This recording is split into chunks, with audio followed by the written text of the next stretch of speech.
এই দেশের আলেমদের কান্না বিফলে যাবে না, তোমাদের অধপতন হবে, এমন অধপতন হবে তোদের খবর কুত্তাও নিবে না, তোদের খবর কুত্তাও নিবে না, মনে রাখিস। এই আলেমদের চোখের পানি বৃথা যাবে না। এই পৃথিবীর জমিনে আলেমরা না থাকলে দুনিয়া ধ্বংস হয়ে যাবে। আলেমরা যেদিন থাকবে না আল্লাহ আসমানটাও রাখবে না, আসমানটাও আল্লাহ ছেড়ে দিবে, গোটা জমিনটা তছনছ হয়ে যাবে।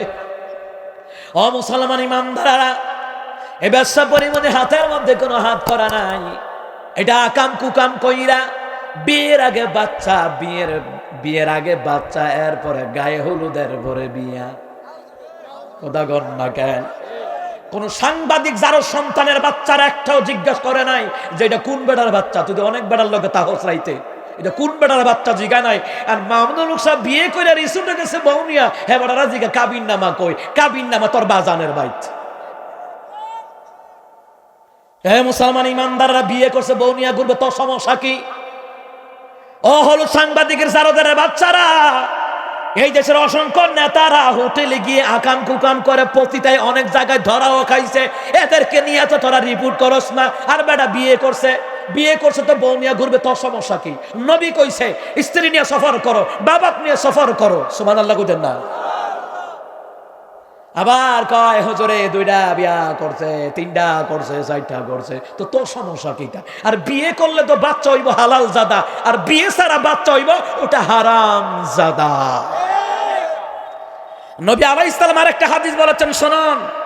নবী আলাইহিস সালাম বলেছেন কিয়ামত মনে রাখবা, এই পৃথিবীতে ভয়ঙ্কর গজব আসবে, আরো আসবে, শুধু করোনা না আর ওমিক্রন না, আরো গজব আসবে, আরো মহামারী আসবে, আরো বিপদ আসবে।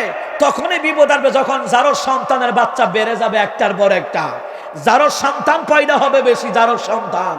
মুসলমান ইমানদারেরা, হুজুর বিয়ে করলো এতটা করলো, 3টা করছে, মামুনুল হক সাহেব 4টা করছে, মামুনুল হক সাহেব 3টা করছে, 4টা করছে, 2টা করছে, তোর তো হেডাম নাই 4টা করতে বিলা, এবার হেডাম আছে, আল্লাহ কইছে 4টা করো, তোর সমস্যা কি? সুতরাং তুমি যদি একটা বউলো একটু ভালোভাবে খাইতারো না, বেডি জাগা আরেক বেড়ার লগে। কথা কয় না রে মুসলমান ইমানদারেরা, বিটা হলো আল্লাহর ফরজ বিধান, এটাকে নিয়ে নাক গলায়ও না। অবৈধভাবে যারা হোটেলে গিয়ে রাত কাটায়, এদের বিরুদ্ধে আইন জারি করো, এদের বিরুদ্ধে রিপোর্ট তৈরি করো। আলেমদের পিছে লাইগো না, আলেমদের দিকে বাঁকা নজরে তাকায়ও না। মুসার বিরুদ্ধে আঙুল তুলে ফেরাউন টিকতে পারে নাই, ইব্রাহিম খলিলুল্লাহর বিরুদ্ধে আঙুল তুলে নমরুদ টিকতে পারে নাই, আমার নবীর বিরুদ্ধে আঙুল তুলে আবু জাহেল সাইবা উতবা টিকতে পারে নাই। আর নবীর ওয়ারিস ওলামায়ে কেরামের বিরুদ্ধে আঙুল তুলেও তোমরা জালিমরা টিকতে পারবা না। টের পাও না? টের পাবা। কয় মাসে বছর যায় আর কয় দিনে 1 বছর হয়, টের পাবা। নবী আলাইহিস সালাম বলেছেন যে কিয়ামতের পূর্বে যে যত বড় স্বৈরাচারী হবে তার তত বড় পরিণতি হবে ফেরাউনের মতো। ফেরাউন যত বড় স্বৈরাচারী ছিল, আল্লাহ তত বড় পরিণতি করে দিয়েছে, ওটা ভুলে যেও না। তুমি সমাজের মেম্বার হও বাধা নাই, চেয়ারম্যান হও বাধা নাই, সমাজের এমপি হও বাধা নাই, সমাজের মন্ত্রী হও বাধা নাই। তুমি নেতা হও ওমরের মতন, আবু জাহেলের মতন হইস না। তুই নেতা হও মুসার মতন, ফেরাউনের মতন হইস না। তুমি নেতা হও ইব্রাহিম খলিলুল্লাহর মতন, নমরুদের মতন নেতা হইও না। কথা কণ্ঠে কিনা? নেতা হতে বাধা দেওয়া হয় না, আপনি নেতা হন, আপনি সমাজের মেম্বার হন, চেয়ারম্যান হন, এমপি হন, মন্ত্রী হন, বাধা নাই। ওমরের মতন হয়ে যান, ওমরের মতন। সুবহানাল্লাহ বলতে ইচ্ছা করে না?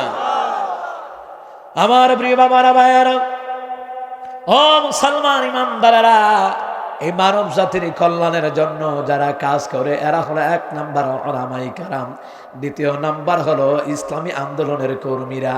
সুবহানাল্লাহ বলতেন না? প্রত্যেকটি মাহফিলের ক্ষেত্রে দেখবেন যে যুবকদের ভূমিকা আছে, মুরব্বীরা তো আছেনই আলহামদুলিল্লাহ প্রধান উপদেষ্টা হিসাবে, কিন্তু মসজিদ মাদ্রাসা মাহফিলের কাজের ক্ষেত্রে সবচেয়ে পরিশ্রম দেয় এই দেশের যুবকেরা। আর এই দেশের আরো যারা মাহফিলটাকে হাইলাইটস করে, এই মাহফিলগুলোকে যারা গোটা বিশ্ব সময় ছড়ায়া দেয়, এই মিডিয়ার ভাইগুলি বড় কষ্ট করে, কিন্তু মিডিয়ার ভাইদেরকে নিয়ে অনেক বক্তারা বাজে কথা বলে, কিন্তু সে তো জানে না মিডিয়া যখন ছিল না তোমাকে কেউ চিনত না, আর মিডিয়া যখন ছিল তখন তোমাকে সবাই চিনে। সুতরাং নিমুখারামি করা যাবে না, নিমুখারামি করো না, আল্লাহর নিয়ামতকে অস্বীকার করো না, না হয় আল্লাহ হিরো থেকে জিরো বানায় দেবে, তুমি যেই হও না কেন। কথা কন না কেন? ওরা নিজেদের টাকা খরচ করে মিডিয়ার ভাইগুলি আসে। কই কোনোদিন তো শুনলাম না যে মাহফিল কমিটি তাদেরকে খাওয়িয়েছে যে ভাই আগে তো একটা ভিডিও করলে 5,000 10,000 টাকা লাগতো। কথা কন না কেন? আর এখন তো আলহামদুলিল্লাহ আপনারা এসেছেন, আমাদের প্রোগ্রামটাকে হাইলাইট করেছেন, আসেন খাবারটা খেয়ে যান, মাহফিল শেষে যান না, আপনারা খাবারটা খেয়ে যান, এই আপ্যায়নটা তো তাদেরকে করা হয় না। কথা কন না কেন? মুসলমান ইমানদার যে সম্মান দেয় সে সম্মান পায়, অতিথি ভুলে দেওয়া যাবে না রে মুসলমান। ও মুসলমান ইমানদাররা, যারা ভালো কাজের আঞ্জাম দেয় এদেরকে মূল্যায়ন করা লাগবে। এই যে মাহফিলের আয়োজন ক্ষেত্রে আমার মনির ভাই সহকারে, আরো যুবক ভাইয়েরা, মুরব্বীরা সহকারে, যারা প্রবাসীরা সহকারে জায়গায় আগায় এসেছেন, এদেরকে মূল্যায়ন করা লাগবে। কারণ হলো এরা দুনিয়ার কোন স্বৈরাচারীর সৈনিক নয়, কোন জালেমের সৈনিক নয়, এরা হলো আল্লাহর সৈনিক। আল্লাহু আকবার বলেন। আরে এই কথাটা আমার না, এটা আল্লাহ বলেছেন। আল্লাহ তাআলা বলেন সূরা আলে ইমরানের ভিতরে, ওয়ালতাকুম মিনকুম